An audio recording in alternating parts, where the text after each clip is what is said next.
இந்த நாளில் கூட உங்களிடத்துல என்ன வார்த்தை ஷேர் பண்ணணும் அப்படின்னு சொல்லி நாங்கள் ஜெபித்து கொண்டிருக்கும் பொழுது ஒரு அழகான வார்த்தையை கர்த்தர் கொடுத்து அனுப்பிச்சார். ஆமென். அதற்கு முன்னாடி ஒரு சின்ன கதை உங்ககிட்ட நாங்கள் ஷேர் பண்ணணும்னு ஆசைப்படுறேன். ஒரு விவசாயம் செய்யற ஒரு குடும்பத்தில் இருக்கிற ஒரு தகப்பனுக்கு கொஞ்சம் உடம்பு முடியல. அவர் வீட்டில் இருக்கிறார். காலையில் தன் மகனை பார்த்து சொல்றாரு, மகனே, எனக்கு பதிலா நீ நிலத்துல போய் நீ உழ ஆரம்பிச்சிரு, நிலத்தை உழ ஆரம்பிச்சிரு அப்படின்னு சொல்லி சொன்னானா அந்த பையன்கிட்ட. அந்த பையனுக்கு அந்த அளவுக்கு இந்த விவசாயத்துல உழுவதில் அந்த அளவுக்கு எக்ஸ்பீரியன்ஸ் இல்லை. அதனால அவங்க அப்பா கிட்ட, நான் எப்படிப்பா இதை பண்றது, எனக்கு ஏதாவது சொல்லி கொடுங்களேன் அப்படின்னு சொல்லி கேட்ட பொழுது அவங்க அப்பா சொன்னாரா, நீ நிலத்துக்கு போன உடனே உனக்கு எதிரில் இருக்கிற ஒரு அசையாத ஒரு ஆப்ஜெக்டை, அசையாத ஒரு காரியத்தை ஃபிக்ஸ் பண்ணிக்கோ. அதையே பார்த்துட்டு அதுக்கு நேரா நீ உழ ஆரம்பிச்சிரு. அப்பா என்ன சொன்னாரு, ஒரு ஆப்ஜெக்ட் மேல உன் கண்ணை நீ பதிச்சிடு, அந்த ஆப்ஜெக்டுக்கு நேரா நீ உழ ஆரம்பிச்சிரு. நீ உழறது எல்லாம் ஸ்ட்ரெயிட்டா நீ உழ ஆரம்பிச்சிருவ, நீ சூப்பரா செஞ்சு முடிச்சிருவேன். அவரை நல்லா என்கரேஜ் பண்ணி அவனை நல்லா தட்டி கொடுத்து அவனை அனுப்புனாராம். நான் சாயந்தரமா வந்து பார்க்கிறேன். சாயந்தரம் ஆச்சு, தகப்பன் உடம்பு கொஞ்சம் சுமாராச்சு. சரி, என் பையன் எப்படிதான் உழுது இருக்கிறான் அப்படின்னு சொல்லி போய் பார்க்கலான்னு போய் பார்த்தா அந்த நிலத்துல நேரா உழவே இல்லை. இப்படி ஒரு குறுக்க ஒரு வழி இருக்குது, அப்படி ஒரு குறுக்க, இப்படி குறுக்க குறுக்க குறுக்க குறுக்க ஒரு சீரானபடி அவன் அந்த பிள்ளை உழவே இல்லை. அப்பாக்கு ரொம்ப வருத்தம். என்னடா, நம்ம சொல்லிதானே அமிச்சோம். பையனை கூப்பிட்டு, டேய், என்னடா பண்ணி வச்சிருக்கிற அந்த நிலத்தை, இப்படி ஒரு கோலத்தை பண்ணி வச்சிருக்கிறியே, நான் உங்ககிட்ட என்ன சொன்னேன், ஒரு பொருள் மேல உன்னுடைய கவனத்தை ஃபிக்ஸ் பண்ணிக்கிட்டு அதற்கு நேரா உழந்தன சொன்ன, நீ செஞ்சியான்னு கேட்டார். அவன் சொன்னா, நான் செஞ்சேன்ப்பா. அப்படியா? அப்ப ஏன்டா அப்படி இருக்குது, எது மேல உன் கண்ணை வச்சேன்னு கேட்டாராம். எது மேல தெரியுமா கண்ணை வச்சான்னு சொன்னா, ஒரு முயல் குட்டி மேல. எது மேல? முயல் குட்டி ஒரு இடத்துல இருக்குமா, அது எங்கெல்லாம் போதோ அது மேல கண்ணை வச்சு இவர் என்ன பண்ண ஆரம்பிச்சிட்டாரு, உழ ஆரம்பிச்சா அது நேரா சீராய் உழுத மாதிரி இருக்குமா?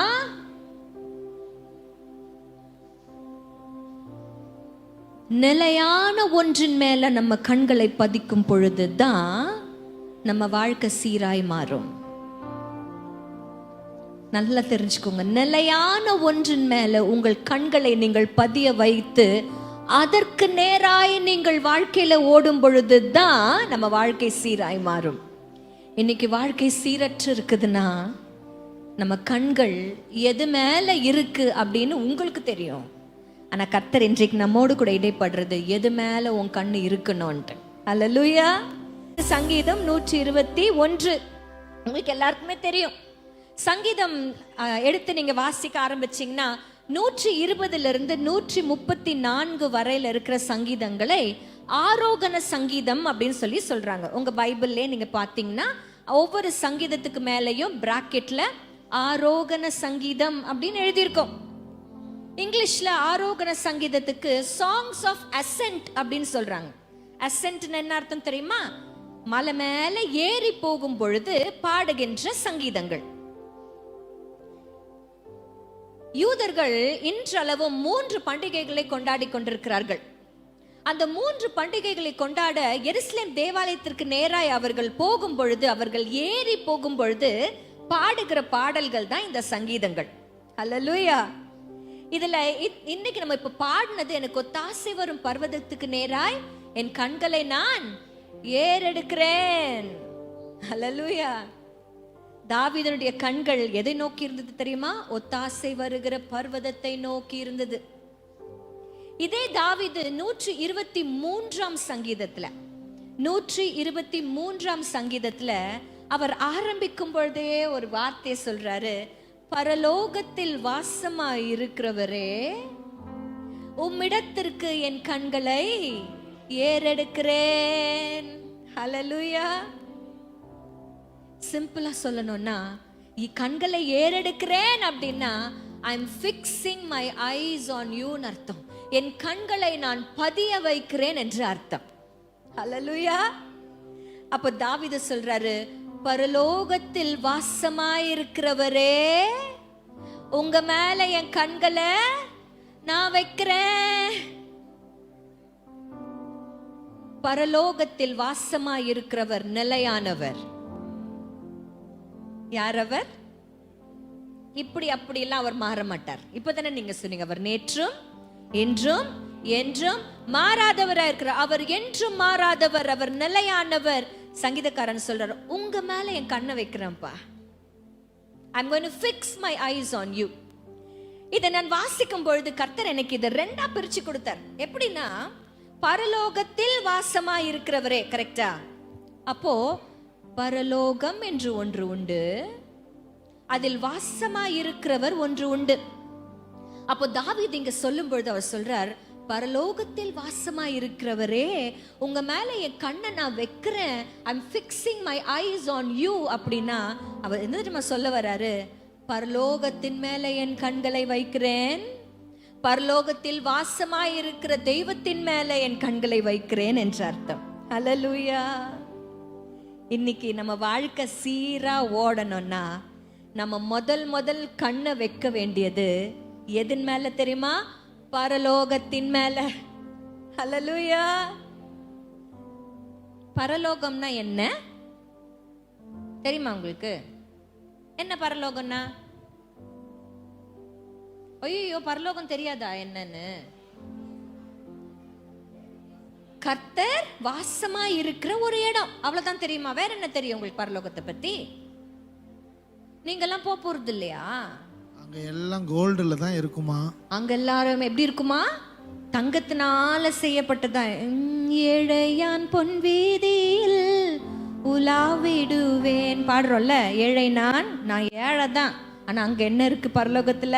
பொன் வீதி. ஏழையான் பொன் வீதியில் உலாவிடுவேன். அது கர்த்தர் வாசம் பண்ணுகிற இடம். அப்படின்னா சிம்பிளா சொல்ல போனா அது கர்த்தருடைய வீடு. ஹல்லேலூயா. அது கர்த்தருடைய வீடு. இதுதான் தாவீது சொல்றார், நான் ஜீவனுள்ள நாளெல்லாம் நன்மையும் கிருபையும் என்னை தொடரும், நான் கர்த்தருடைய வீட்டிலே நீடித்த நாட்களாய் நான் நிலைத்திருப்பேன். அந்த கர்த்தருடைய வீட்டின் மேல நம் கண்களை பதிய வைக்கும் பொழுது நீடித்த நாட்களாய் நாம் அங்க இருப்பது மாத்திரம் இல்ல, இங்க இருக்கிற வாழ்க்கையும் சீரா இருக்கும். நமக்கு சரியா சீரா சூப்பரா அழகா இருக்கும். ஹல்லேலூயா. ஹல்லேலூயா. இந்த பரலோகத்தின் மேல கண்களை வைக்க கூடாது அப்படிங்கறதுதான் பிசாசனுடைய நோக்கம். போற வழியில எல்லாத்தையும் காமிச்சுக்கினே போவான். அதை விட ஒரு படி மேல போய் பரலோகத்துக்கு போனோம்னா ஒரு மரணம் அப்படிங்கிற வாசல் மூலமாய் தான் நம்ம போய் ஆகணும் இல்லையா? அந்த மரணத்தை குறிச்சு பயத்தை உண்டு பண்ணுவான். இன்னைக்கு கூட பரலோகம் போனோன்னு எத்தனை பேருக்கு ஆசைன்னா, ஒரு சில பேர் தான் கை தூக்குவாங்க, ஒரு சில பேர் பயத்தோட கை தூக்குவாங்க. ஏன்? சாவணும்ல. எனக்கு ஒரு விஷயம் ஞாபகம் வருது ஜெசிமா. ஒரு வண்டி ஓடணும்னா வண்டி எதில் ஓடும்? ரோட்டில் தான் ஓடும். ரோட்டில் ஓடணும்னா எங்களுக்கு ஒரு டிரைவர் இருக்கிறார். அந்த டிரைவர் எப்பயுமே ரொம்ப பொறுமையாக ஓட்டுவார். நான் நினச்சிக்கினே இருந்தேன் அவர் ரொம்ப பொறுமைசாலி எங்கள் வீட்டு டிரைவர். அதனால தான் அவருக்கு எங்கள் பிள்ளைங்களுடைய ஸ்கூலுக்கு ஓட்டுறதுக்கு அவருக்கு வந்து வேலை கொடுத்து அவருக்கு டிரைவராக வச்சுருந்தோம். இவ்வளோ பொறுமையாக ஓட்டுறதுக்கு காரணம் என்னன்ட்டு ரொம்ப நாளாக நாங்கள் தேடிட்டு இருந்தோம். அவர் பொறுமைசாலி நான் நம்பியிருந்தேன். அது கிடையாது, அவர் பொறுமைசாலி கிடையாது. நாங்கள் கண்டுபிடிச்சோம் கொஞ்ச நாள் கழிச்சு தான். என்னன்னா, ஏன் அவர் பொறுமையாக ஓட்டுறாருன்னா, பக்கத்தில் யாராவது ஃபோனை பார்த்துருந்தாங்கன்னா அவர் கண்ணெல்லாம் அங்கே திரும்பிடும். பக்கத்தில் யாரும் ஃபோனை பார்க்கலாம், ரோட்டில் இந்த கடை எப்போ திறந்தான், அந்த கடையில் என்ன இருக்குது, இந்த இடத்துல என்ன கல்யாணம் ஓடின்னு இருக்குது, அப்படியே வேடிக்கை பார்த்துக்கினே பொறுமையாக போவார். வேடிக்கை எங்கள் ஊரில் சொன்னால் பராக்கு பார்த்துன்னு போடுறதுன்னு வாங்க. உங்களுக்கு இங்கே திருச்சியில் நீங்கள் எப்படி பேசுகிறீங்கன்னு தெரியாது, ஆனால் எங்கள் ஊரில் பராக்கு பார்த்துன்னு போகிறான். ஸோ when you are பிசாசனுடைய ஒரே ஒரு பெரிய ஒரு ஆயுதம் என்ன தெரியுமா? உங்களை டிஸ்ட்ராக்ட் பண்ணணும், டைவர்ட் பண்ணணும். ஆனா கர்த்தர் இன்றைக்கு சொல்றாரு, தாவீதின் மூலமாய் நமக்கு சொல்லிக் கொடுறார். தாவீது சொல்றார், பரலோகத்தில் வாசமாய் இருக்கிறவரே, உங்க மேல என் கண்களை நான் ஏறெடுக்கிறேன் என்று சொல்றாருன்னா, இன்னைக்கு fix your eyes on the house of God. Hallelujah, amen, amen. இன்னைக்கு கர்த்தருடைய வீட்டின் மேல நம்மளுடைய கண்களை பதிய வைக்கும் பொழுது நான் சொல்றேன், அது நிலையான ஒன்று. நீங்க இப்படி அப்படி தவற மாட்டீங்க, நீங்க இப்படி அப்படி சாய மாட்டீங்க, உங்க வாழ்க்கை சீரா இருப்பத நீங்க பாப்பீங்க. ஹல்லேலூயா. கர்த்தருடைய வீட்டை குறித்து ஆண்டவராகிய இயேசு கிறிஸ்து சொல்லும் பொழுது, யோவான் எழுதின சுவிசேஷம் 14ஆம் அதிகாரத்துல அவர் சொல்றார், என் பிதாவின் வீட்டுல அநேக வாசஸ்தலங்கள் உண்டு, நான் போய் அங்க ஒரு இடத்தை உங்களுக்கு ஆயத்தம் பண்ணுகிறேன். அப்ப பிதா வீட்ல நமக்கு எல்லாருக்கும் இடம் உண்டு. எத்தனை பேர் ஆமென் சொல்வீங்க? அல்லேலூயா, ஆமென். அந்த இடத்து மேல உங்க கண்ணை வைங்க. ஆமென், அல்லேலூயா. இன்னைக்கு எந்த இடத்து மேல கண்ணு இருக்குது? பக்கத்துல ஒரு அடி தள்ளி வந்துட்டான். இன்றைக்கு பூலோகத்துக்குரிய காரியங்கள் மேல கண்களை நம் பதிய வைக்க வைக்க நம் வாழ்க்கை சீராய் மாறாது. இன்றைக்கு கர்த்தர் வசனம் சொல்லுது, மேலானவைகளை நாடுங்கள். வசனம் சொல்லுதா? மேலானவைகளை நாட சொல்லி கர்த்தர் சொல்றாருன்னா, இன்றைக்கு உங்கள் கண்களை பரலோக ராஜ்யத்தின் மேல பதிய வைங்க. ஹல்லேலூயா, ஹல்லேலூயா. இந்த பரலோக ராஜ்யம் அப்படிங்கிறது ஒரு டெஸ்டினேஷன் பாயிண்ட். கரெக்டா? நம்ம போய் சேருகிற இடம் தான் டெஸ்டினேஷன் சொல்வாங்க இல்லையா? நம்ம எங்க இருந்து ஆரம்பிக்கிறோம்? இங்க இருந்து திருச்சியில இருந்து நீங்க பஸ் ஏறி சென்னைக்கு போறீங்கன்னா, Chennai will be your destination. கரெக்டா? அப்ப இந்த உலகத்துல இருந்து, நம்ம இந்த உலகத்துல இருக்கும் பொழுது நாம் டெம்பரரியா வாழ போற இந்த இடத்தை விட்டு நிலையான கர்த்தருடைய வீட்டுக்கு போகிறோம்னா, கர்த்தருடைய வீடு என்பது ஒரு டெஸ்டினேஷன். கரெக்டா? இப்படிதான் ஆண்டவர் இஸ்ரவேல் கூட்ட ஜனத்திற்கு எகிப்தின் அடிமைத்தனத்திலிருந்து அவர்களை வெளியில கூட்டி கொண்டு வந்து அவர்களுக்கு ஒரு டெஸ்டினேஷனை நிர்ணயம் பண்ணி கொடுத்தார். கரெக்டா? ஆண்டவர் 2 விஷயத்தையும் செஞ்சார். நல்ல ஞாபகமா நல்ல புரிஞ்சு வச்சுக்கோங்க. ஆண்டவர் வான் சொல்லி கூப்பிடுறவர் மாத்திரம் இல்ல, கொண்டு போய் சேர்க்கிற இடத்தையும் அவர் சொல்லுகிற தெய்வமா இருக்கிறார். ஹல்லேலூயா, ஆமென். கொண்டு போய் சேர்க்கும் வரை நான் உன்னோட கூட இருக்கிறேன் என்று சொன்னார். ஹல்லேலூயா. கொண்டு போய் சேர்க்கிற வரையில நம்ம கூட இருக்கிற தெய்வமும் அவர்தான். ஆமென். அப்படிதான் இஸ்ரவேல் ஜனத்தின் இடத்துல அவர் ப்ராமிஸ் பண்ணும் பொழுது, மோசேயின் இடத்துல ப்ராமிஸ் பண்ணும்போது அவர் சொன்னார், எகிப்தின் அடிமைத்தனத்துல இருந்து நீங்க டிபார்ட் பண்ணி, so your departure will be எங்க இருந்து? எகிப்தில இருந்து நீ வெளியில வந்துருன்னு மாத்திரம் சொல்லல, ஆண்டவர் சொன்னாரு, பாலும் தேனும் ஓடுகிற கானான் தேசத்திற்குள்ள நான் தருவேன் என்று சொல்லி வாக்குத்தத்தம் பண்ணிட்டாருல. கொண்டு போய் சேர்த்தாரா இல்லையா? சேர்த்தார். என்ன 2 பேர் தான் போனாங்க.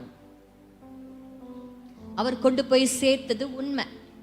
இந்த இஸ்ரவேல் ஜனங்களில 2 பேர் மாத்திரம், எத்தனை பேர் திரும்ப புறப்பட்டாங்க? என் கணவர் சொல்வார், எத்தனை பேர்ப்பா? கிட்டத்தட்ட 23 லட்சம் மக்கள். 23 லட்சம் பேர் எகிப்திலிருந்து வெளியில வந்தாங்க. ஆனா வெளியில வந்தவங்களில போய் சேர்ந்தவர்கள் யாரு? யோசுவாவும் காலேப்பும் ஆகிய 2 பேர் மாத்திரம். 23 லட்சம் எப்படிங்க 2ஆ மாறுச்சு? எங்க தப்பு நடந்துச்சு? அப்பப்போ இந்த கதையை ஞாபகம் வச்சுக்கோங்க. நேரா உழ வேண்டியது எப்படி தாறுமாறா ஆச்சு? அப்போ கண்களை என்ன பண்ணல அவங்க? டெஸ்டினேஷன் மேல பதிய வைக்கலன்னு அர்த்தம். ஹல்லேலூயா.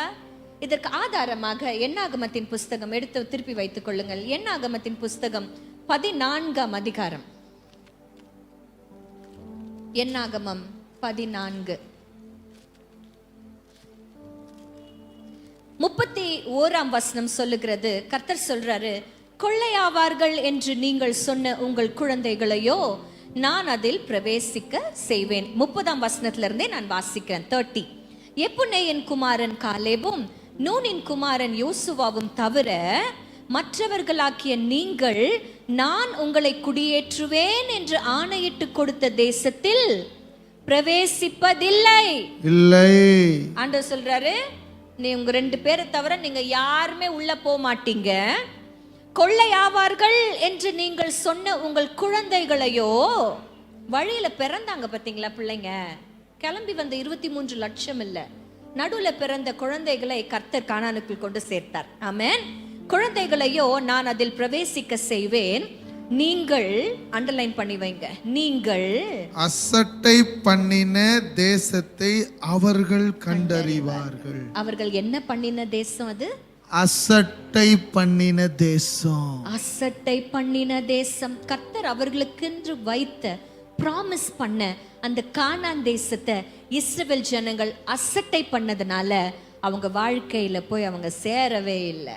ஆமென். ஆண்டவர் அவங்களை கூப்பிடும் போது சொன்ன வசனம் யாத்திராகமம் 3:8 அவர்களை எகிப்தின் கைக்கு விடுதலையாக்கவும் அவர்களை அந்த தேசத்திலிருந்து நீக்கி கானானியரும் ஏத்தியரும் எமோரியரும் பெர்சியரும் ஏவியரும் எபூசரியும் இருக்கிற இடமாகிய பாலும் தேனும் ஓடுகிற நலமும் விசாலமுமான தேசத்தில் கொண்டு போய் சேர்க்கவும் இறங்கினேன். ஹல்லேலூயா. ஆண்டவர் டிபார்ச்சரையும் சொல்லிட்டாரு, டெஸ்டினேஷனையும் கொடுத்துட்டாரு. ஆனா இஸ்ரவேல் ஜனங்க என்ன தெரியுமா பண்ணல? தங்கள் கண்களை அந்த தேசத்தின் மேல பதிய வைக்கல. அதனால தாறுமாறாகி போனது அவர்கள் வாழ்க்கை. அசட்டை பண்ணினார்கள். அசட்டை பண்ணினார்கள். இதே மாதிரி புதிய ஏற்பாட்டுல அப்பா விட்டு விட்டு தூரம் போயிட்டாரு ஒருத்தர். சாப்பிடுறதுக்கே வழி இல்லாம பன்றி சாப்பிட்ட அந்த சாப்பாடு கூட கிடைக்க முடியாத ஒரு சூழ்நிலை வந்த உடனே இவருக்கு உடனே ஒரு விஷயம் ஞாபகம் வருது. என்ன ஞாபகம் தெரியுமா? சாப்பாடு ஞாபகம். கரெக்டா சொன்னீங்க. இது வரைக்கும் யாருமே இந்த வார்த்தை சொன்னதில்லை. உண்மையிலேயே உங்களை நாங்கள் பாராட்டுகிறோம். சோறு முக்கியம் இல்லப்பா. சோறு முக்கியம். கரெக்ட். ஏன்னா இப்படி சொன்ன உடனே எல்லாரும் என்ன சொல்வாங்க? அப்பா ஞாபகம் வந்துட்டாரு, அப்பா வீடு ஞாபகம் வந்துச்சு, அதெல்லாம் சொல்வாங்க. நீங்க சொன்னது கரெக்ட், 100% கரெக்ட். அவனுக்கு சாப்பிட எதுவும் கிடைக்காத நேரத்துல அவனுக்கு ஞாபகம் வந்தது பூர்த்தியான சாப்பாடு. வசனம் தான் சொல்லு. லூக்கா 15ஆம் அதிகாரத்துல போய் வாசிச்சு பார்த்தீங்கன்னா வசனத்துல அவன் சொல்றான், பூர்த்தியான சாப்பாடு அவனுக்கு ஞாபகம் வந்துச்சு. அந்த பூர்த்தியான சாப்பாடு எங்க கிடைச்சது? அப்பா வீட்டுல கிடைச்சது. நீ இருக்கிற இடத்துல உனக்கு என்னெல்லாம் இல்லையோ அதெல்லாம் எங்க இருக்கும்? அப்பா வீட்டுல இருக்கும். வாழ்க்கையில என்னெல்லாம் குறைவுபட்டிருக்குதோ, கண்ணீர்ல இருக்கியா? அப்பா வீட்டுல கண்ணீர் கிடையாது. பூலோகத்துல மட்டும்தான் கண்ணீர் இருக்கும், பரலோகத்துல கண்ணீர் கிடையாது. அந்த பரலோகத்துல அந்த அப்பா வீட்டுல வசனம் சொல்லுகிறது, வெளிப்படுத்தின விசேஷத்துல அங்க பசி இல்ல, கண்ணீர் இல்ல, கவலை இல்ல, ஒன்றும் இல்ல. எதெல்லாம் இங்க இருக்கோ அங்க இல்ல. எதெல்லாம் இருக்கிறதுனால நீ கஷ்டப்படுறியோ அதெல்லாம் அங்க இல்ல. இல்ல. இங்க சாப்பாடே கிடைக்கல. ஆனா அவனுக்கு என்ன ஞாபகம் வருது? அப்பா வீட்டுல இருக்கிற பூர்த்தியான சாப்பாடு ஞாபகம் வருது. இன்னைக்கு உங்க கண்களை எங்கெல்லாம் என்னெல்லாம் உன்கிட்ட இங்க இல்லையோ அதெல்லாம் கிடைக்கிற அந்த இடத்தின் மேல உன் கண்ணை நீ பதிய வைக்கும் பொழுது உன் வாழ்க்கை சீராய் மாறுவதை நீங்க பாப்பீங்க. ஹல்லேலூயா. அப்பா வீட்டுல தாங்க எல்லாமே. அந்த அப்பா வீட்டின் மேல உங்கள் கண்களை நீங்கள் பதிய வைங்க. ஹல்லேலூயா, ஹல்லேலூயா. இரண்டாவது தாவீது சொன்னாரு, பரலோகத்தில் வாசமாயிருக்கிறவரே. சங்கீதம் 123:1. பரலோகத்தில்.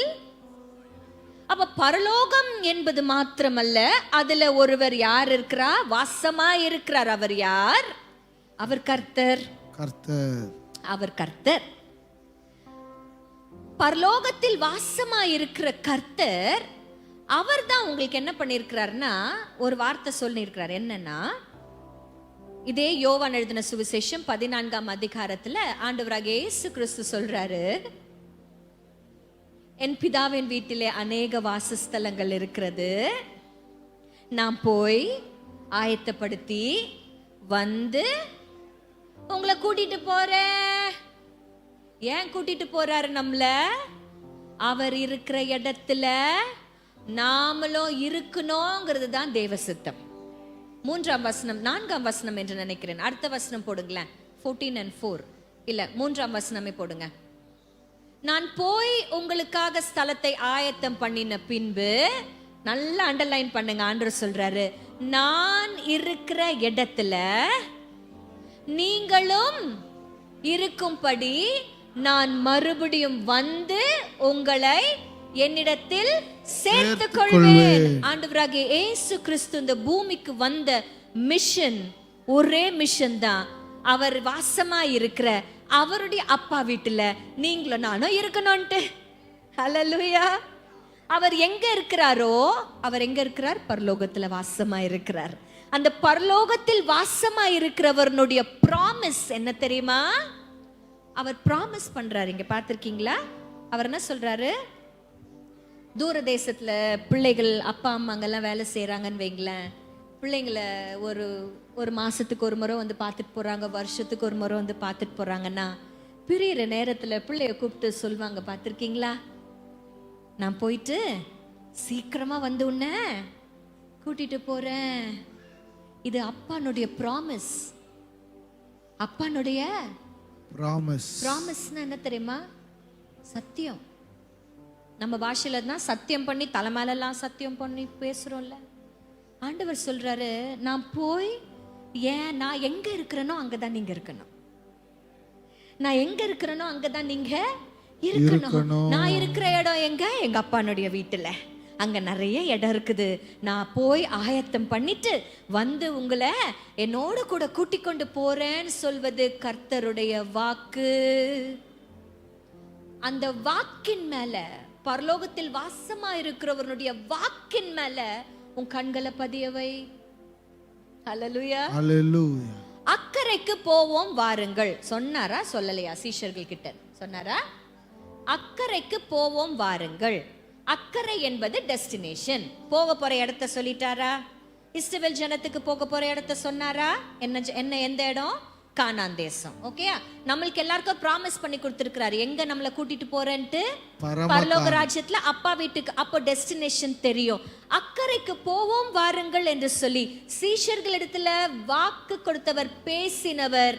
சீஷர்கள் அக்கறைக்கு போனாங்களா இல்லையா? போனாங்க. நடுவுல நிறைய பிரச்சனை வந்துச்சு. அதெல்லாம் பிரச்சனை கிடையாது. பிரச்சனை வர்றது பிரச்சனை இல்ல. ஆனா அவர் சொல்லிட்டாருல்ல, சொன்னதை செஞ்சுட்டாரா இல்லையா? அக்கறைக்கு போனாங்களா இல்லையா? போனாங்க. அக்கறைக்கு போனாங்க. அவர் வாக்கு, அவர் வாக்கின் மேல உங்க கண்களை பதிய வைங்க. ஹல்லேலூயா. உங்க வாழ்க்கை சீரா இருப்பதை நீங்க பாப்பீங்க. உங்க வாழ்க்கை சீரா இருப்பதை நீங்க பாப்பீங்க. Fix your eyes on the promised land. Land மேல, பரலோக ராஜ்யத்தின் மேல. Fix your eyes on the promise. Fix your eyes on the promise. ஆண்டவர் உங்ககிட்ட சொல்லி இருக்கிறது இந்த வசனங்களை சொல்றதுக்கு முன்னாடி யோவான் 14ல நான் வந்து உங்களை கூட்டிட்டு போறேன் அப்படின்னு சொல்றதுக்கு முன்னாடி முதல் வசனத்துல ஆண்டவர் என்ன தெரியுமா சொன்னாரு? உங்கள் இருதயம் கலங்காதிருப்பதாக. இன்னைக்கு கலங்கி போயிருக்கீங்களா? இன்னைக்கு கலங்கி போயிருக்கிறீங்களா? தாறுமாறா இருக்கா? உங்க கண்களை பதிய வைக்க வேண்டிய நேரம் இது. எதன் மேல தெரியுமா?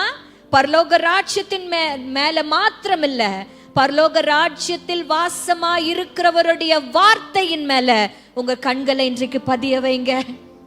ஹல்லேலூயா. அவர் சீராய் நம்மளை நடத்துவார். Not just the promised land, but the promise. ஆமென். எத்தனையோ வசனங்களே. என் கணவர் அடிக்கடி ஒரு வார்த்தையை சொல்லிக்கிட்டே இருப்பார். ஆண்டவர் உங்களுக்கு நிறைய வசனங்கள் மூலமாய் பேசுவார். அந்த வார்த்தைகளை எல்லாம் இப்ப நடக்கலன்னா கூட நிச்சயமாய் ஒரு நாள் நடக்கும். சொன்னதை செய்யும் வரை அவர் என்னை கைவிடுவதில்லை. சொன்னதை செய்யும் வரை அவர் என்னை கைவிடுவதில்லை. கர்த்தர் எனக்காய் யாவையும் செய்து முடிப்பார். கர்த்தர் எனக்காய் மலைகளை பெயர்ப்பாரே. அவர் மலை போன்ற சூழ்நிலையில் உங்க வாழ்க்கையில நின்று கொண்டிருந்தாலும் நீங்கள் பார்க்க வேண்டியது மலைகளை அல்ல, நீங்க பிக்ஸ் பண்ண வேண்டியது மலைகளை தகர்த்து போடுவேன் என்று சொன்னவருடைய வாக்கின் மேல. ஹல்லேலூயா. அவர் ஒரு வார்த்தை சொல்லிட்டார்னா அதை கைவிட மாட்டார். ஆமென், ஆமென். சொன்னதை செய்யும் அளவும் என்னை கைவிடவே மாட்டீர். என்ன பிச்சுமா அது?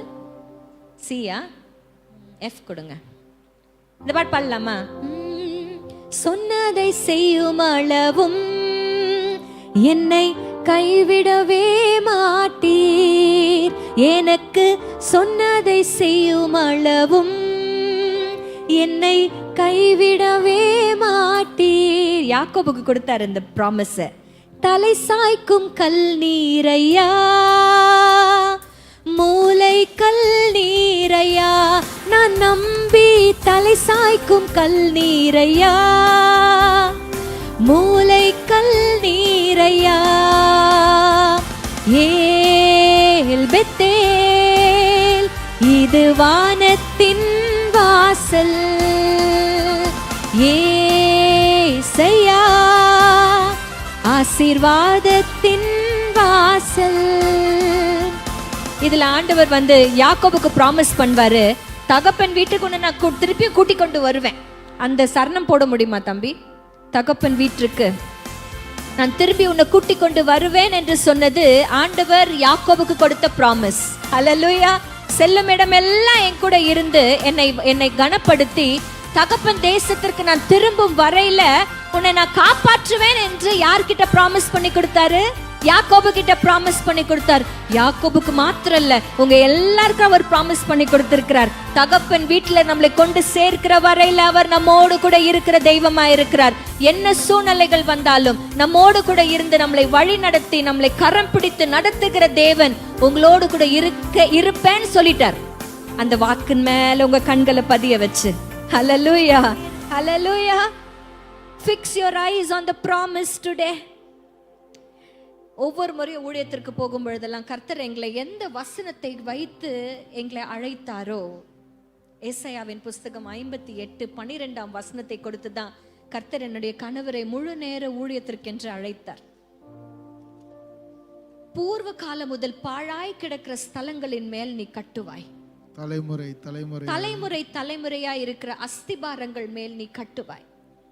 திறப்பானதை அடைக்கிறவன் என்றும் குடியிருக்கும்படி பாதைகளை திருத்துகிறவன் என்றும் நீ பெயர் பெறுவாய். கட்டிடங்களை கட்டிக்கொண்டு பிசினஸ் செய்து கொண்டிருந்த என்னுடைய கணவரை பார்த்து கர்த்தர் சொன்ன வார்த்தை, நீ கட்ட வேண்டியது கட்டிடங்களை அல்ல, வாழ்க்கைகளை. You have to build lives. பாழாய் போன எல்லா ஸ்தலங்களும் ஒன்றுமில்லாமல் போய் சிதறி போயிருக்கிற ஜனத்தினுடைய வாழ்க்கைய நீ கட்ட வேண்டும் என்று சொல்லி தான் கர்த்தர் அந்த வார்த்தையை கொடுத்து தான் அனுப்பினார். ஒவ்வொரு முறையும் நாங்க எங்கெல்லாம் ஊழியத்துக்கு போறோமோ அந்த வார்த்தையை வச்சுதான் ஜெபிப்போம். அப்பா நீங்க சொல்லிட்டீங்க, இது நிச்சயமா நிறைவேற்றுவீங்க. நிறைவேற்றுகிற வரையில என்ன போராட்டம் நடுவுல வந்தாலும் எங்களை கைவிட மாட்டீங்க. ஹல்லேலூயா, ஹல்லேலூயா. நிறைய ஆண்டவரை அறியாத ஜனங்க இருக்கீங்க. ஒருவேளை ஹிந்துஸா நீங்க இருக்கலாம். அக்கா என்னமோ பேசுறாங்க, ஒருவேளை கிறிஸ்டியன்ஸ்க்கு மட்டும்தான் பேசுறாங்க போல இருக்குது அப்படின்னு நீங்க நினைச்சீங்கன்னா அது தப்பு. ஏசப்பாவை முழு மனசா நீங்க ஏத்துக்கிட்டீங்கன்னா இந்த வார்த்தை எல்லாம் உங்களுக்கும் சொந்தமா மாறிடும். ஹல்லேலூயா. அது யாரோ ஒருத்தருக்கு சொந்தமானதில்லை, அவரை சொந்தமாக்கி கொண்டவர்களுக்கு அவர் வார்த்தைகள் சொந்தம். இன்னைக்கு யாரோ பேசுறாங்க, யாருக்கோ பேசுறாங்க நினைச்சுக்காதீங்க. கர்த்தர் உங்களுக்கு ஒரு வார்த்தையை கொடுத்துட்டாருன்னா அந்த வார்த்தை உங்க வாழ்க்கையில நிறைவேறும். இன்னைக்கு நீங்களும் நானும் செய்ய வேண்டியதெல்லாம் fix your eyes on the promise. ஹல்லேலூயா. மூன்றாவது ஒன்று சொல்லி நான் முடிக்கிறேன். இந்த 123 சங்கீதத்தினுடைய 2 வசனம், முதல் வசனம், பரலோகத்தில் வாசமாயிருக்கிறவரே உம்மிடத்திற்கு என் கண்களை நான் ஏறெடுக்கிறேன். 2வது வசனம், வேலைக்காரரின் கண்கள் தங்கள் எஜமானின் கையை நோக்கி இருக்குமா போலவும், வேலைக்காரியின் கண்கள் தன் எஜமாட்டியின் கையை நோக்கி இருக்குமா போலவும், எங்கள் தேவனாகிய கர்த்தர் எங்களுக்கு இரக்கம் செய்யும் வரைக்கும் எங்கள் கண்கள் அவரை நோக்கி இருக்கிறது. மூன்றாவது கர்த்தர், fix your eyes. எது மேல தெரியுமா? வசனத்தின்படி என்ன வசனம் சொல்லுதுன்னா, வேலைக்காரருடைய கண்கள் எஜமான் மேல நோக்கமா இருக்கிறதா? கரெக்டா வசனத்தை பார்த்து கரெக்டா சொல்லுங்க. எஜமான் மேல கண்கள் நோக்கமா இருக்கிறதா, இல்ல எஜமானுடைய எஜமானுடைய எஜமான் இறக்கம் செஞ்சாருன்னா கை தான் முதல்ல வரும். வேலை சொன்னாலும் சரி, ஏதாவது கொடுக்கணும்னாலும் சரி, எதுவா இருந்தாலும் கையில இருந்து தான் வரும். ஒருத்தருக்கு உதவி செய்யணும்னு நினைச்சிட்டீங்க, நினைச்சுனே இருந்தா வந்துருமா? கை வரணும்ல. கை வரணும்ல. நிறைய பேருக்கு கையே வராது, வாய் மட்டும் வரும். வாய் மட்டும் நல்லா வரும். வாலாஜாபாத் வரைக்கும் திருச்சியில இருந்தே போகும் வாய். வாலாஜாபாத்னா உங்களுக்கு தெரியாது. ஆமா, வடபழனின்னு சொல்லுங்க. வடபழனியும் தெரியாது. இங்க இருந்து இந்த பக்கம் எதனா ஒரு வழி சொல்லுங்க. காரைக்குடி வரைக்கும் சொல்லுங்க. தாம்பரம் வரைக்கும் சொல்லுங்க. தாம்பரம் வரைக்கும். வாயில வடை சுடுறது இல்ல. இங்க எஜமானுடைய கையை தான் அந்த வேலைக்காரன் பார்த்துக்கிட்டே இருக்கிறார். வேலைக்காரனுடைய கண்கள் எது மேல பிக்ஸ்டா இருக்குது? எஜமான் மேல இல்ல. இப்போ பரலோகத்தின் மேல மாத்திரம் இல்ல, பரலோகத்துல வாசமாயிருக்கிறவர் பேசின வார்த்தையில மாத்திரம் இல்ல, மூன்றாவது என்ன, எது மேல நம்ம பிக்ஸ் பண்ண போறோம்? கை, நம்ம கண்ண அவர் கை மேல. ஏன் தெரியுமா? அவர் கை இரக்கம் செய்கிற கை. ஆமென். அவர் கை இரக்கம் செய்கிற கை. இந்த இளைய குமாரன் ஓடி போனார்ல, அப்பா வீட்டு ஞாபகம் வந்துச்சுல, திரும்பி வந்தாரா வரலையா? வந்துட்டார். கரெக்டா?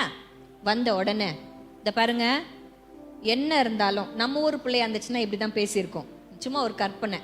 நம்ம ஊர் பிள்ளை ஒன்று போயிடுச்சுன்னு வைங்களேன், அப்பா பேச்சு கேட்காம சொத்தை பாதியில எடுத்துன்னு போயிட்டு எல்லாத்தையும் அடிச்சுனா, அத்தான் நீங்க கொஞ்சம் சொல்லுங்களேன், எப்படி பேசிப்பாங்க இந்த பையனும் அப்பாவும்?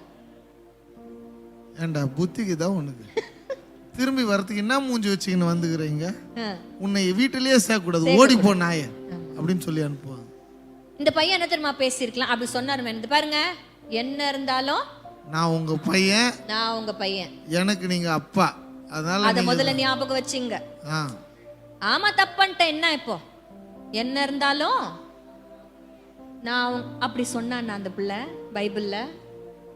ஆனா அவ சொன்னது உண்மையா? கரெக்ட் தானே? இப்ப நம்ம பேசுறது ஒண்ணு. என்ன இருந்தாலும் அப்பா பிள்ளைங்கிற உறவு மாறாது. என்ன இருந்தாலும் அப்பா பிள்ளைங்கிற உறவும் மாறாது, உரிமையும் மாறாது. நல்லா தெரிஞ்சு வச்சுக்கோங்க. உறவும் மாறாது, உரிமையும் மாறாது. அவனுக்கு எல்லா உரிமையும் உறவும் இருந்தாலும் அவன் போய் அவங்க அப்பா கிட்ட எப்படி தெரியுமா கேட்டான்? இரக்கத்திற்கு கெஞ்சினா. அவன் போய் உரிமையை கேட்கல, அவன் போய் உறவை கொண்டாடல. அவன் சொன்ன, உங்க கூலிக்காரர்கள் ஒருவனாக என்ன வச்சுக்கோங்கப்பா, உங்க இரக்கத்தை நான் கெஞ்சுகிறேன். ஒரு வேலைக்காரனை போல, ஒரு கூலிக்காரனை போல நேரா அவங்க அப்பா போய் பார்த்து, அப்பா முகம் தெரியல, எஜமான்ற முகம் அவனுக்கு தான் தெரிஞ்சது. அந்த எஜமானுடைய கரத்தை கையே பார்த்துட்டு இருக்கிறான். எதுக்கு தெரியுமா? சங்கீதம் 123 2 படி, அவர் கரங்கள் இரக்கம் செய்யற வரைக்கும் நான் அவர் கையே நான் பார்த்துட்டு இருப்பேன். ஹல்லேலூயா, ஹல்லேலூயா. யோபுவின் இடத்துல நான் மிகவும் நேசிக்கிற ஒரு மனுஷன் யோபு. அவர் நிறைய போராட்டம், எதுக்காக போராட்டனே தெரியாது அவருக்கு. ரொம்ப குழம்பி போய் நான் நல்லா தானே இருந்தேன், ஏன் எனக்கு இந்த பிரச்சனை, ஏன் நான் நல்லா தானே இருந்தேன், ஆண்டவர் கிட்ட நல்ல விதமா தானே இருந்தேன் அப்படின்னு நிறைய விதத்துல சொன்னாலும், யோபுவின் புஸ்தகம், சரித்திர புஸ்தகம் 9ஆம் அதிகாரம் 12 இருந்தே நான் வாசிக்கிறேன். யோபு 9:12. இதோ அவர் பறித்து கொண்டு போகிறார், என்கிட்ட இருந்து எல்லாத்தையும் பறிச்சுக்கிட்டு போறாரு, அவரை மறைப்பவன் யார்? நீர் என்ன செய்கிறீர் என்று அவரை கேட்பவன் யார்? நமக்கு எந்த அதிகாரமும் இல்ல ஆண்டவர் இடத்துல ஏன் நீங்க இந்த காரியத்தை செஞ்சீங்கன்னு கேட்கிறதற்கு அதிகாரம் இல்லை. இது யோபுக்கு நல்லா தெரியும்.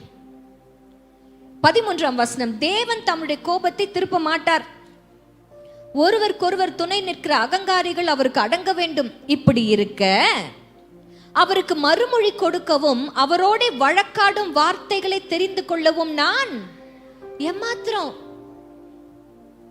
15ஆம் வசனத்துல சொல்றாரு, நான் நீதிமானா இருந்தாலும் என் பக்கம் எந்த தப்புமே இல்லைனாலும். இப்ப நல்லா தெரிஞ்சுக்கோங்க, இளைய குமாரன் தப்பு பண்ணான். தப்பு பண்ணதுனால என்ன பண்றது? அவனுக்கு உறவும் கிடையாது, உரிமையும் இருந்தாலும் அவன் என்ன கெஞ்சுக்கிறான்?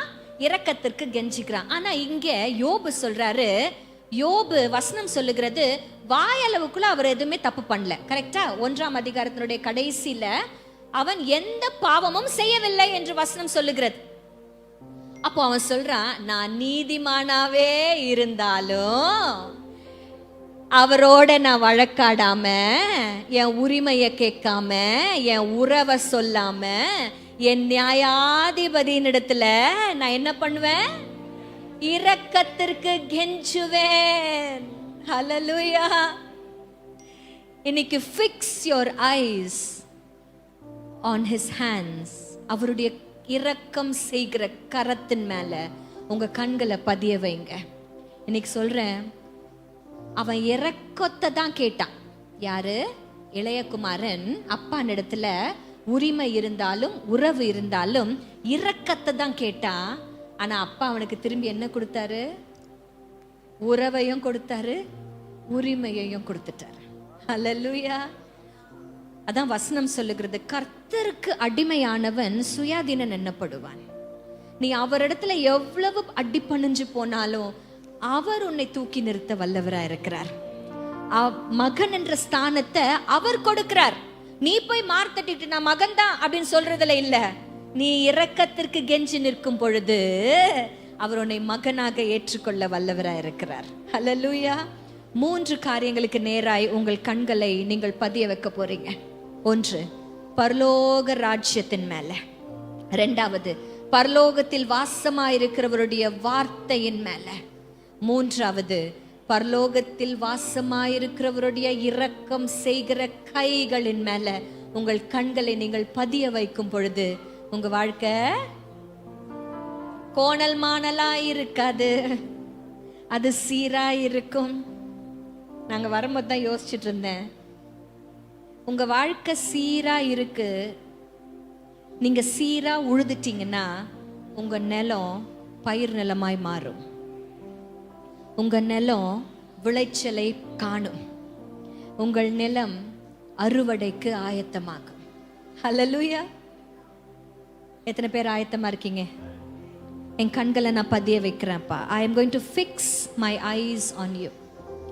எபிரேயர்ல 12:2 நம்ம வாசிக்கிறோம், எல்லாவற்றையும் பாரமா இருக்கிற எல்லாவற்றையும் நம்ம பண்ணிட்டு இயேசுவை நோக்கி அப்படின்னு வசனம் இருக்கிறது. ஆனா இங்கிலீஷ் பைபிள்ல fix your eyes on Jesus இருக்கு. உங்களுடைய ஓட்டத்தை பொறுமையுடன் ஓட கடவும்.